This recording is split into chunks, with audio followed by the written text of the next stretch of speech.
Meron na namang snatching nangyari sa Boulevard mga idol. Ayan, so bigyan natin tong buhay ano, kasi maraming basher na nagsasabi bakit daw pinabayaan, bakit daw hindi natin hinawakan o ano. Kita nyo naman mga idol kung gaano sila karami idol. Yung tumalon pa sa ay isang kasabwat idol, yun umikot lang ano.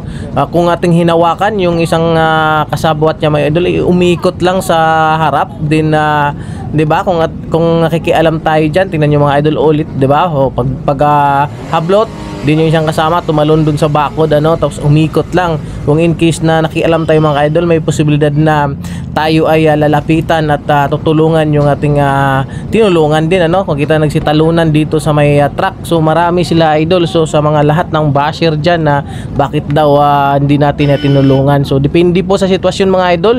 Marami po yan sila idol no. So mahirap magpakabayani na at magiging pag minamas-malas yung pagkabayani natin ay magiging kwento na lang tayo idol no.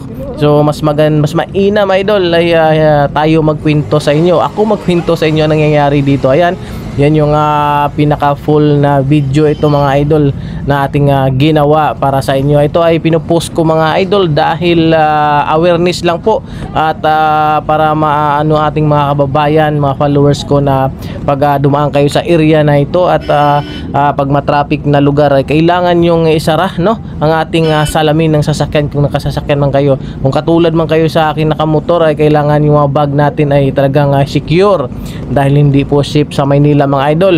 Yung yan kung makikita nyo sa video na to mga idol, may nakita kayo naglalakad tumakbo no, may spot na sila doon mga idol na kailangan nila, nakita nila na posibleng pagnanakawan.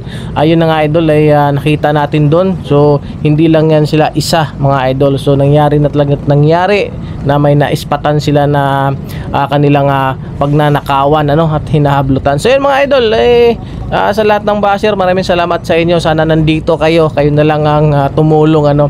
Then may kakulangan din yung nakakotse, bakit kasi nakababa pa yung kanyang salamin ano. Ayun no, kung hinawakan natin yung idol, di ba? Yung isa umikot lang sa atin ano. So di ba, meron pa rin sa likod. So yun, kayo na maghusga. Bahala na kayo dyan. Tapos yung iba, bakit daw hindi ko binangga? Bakit ko babanggain? Masira lang motor. Babayaran ba yung motor ko pag nasira, di ba?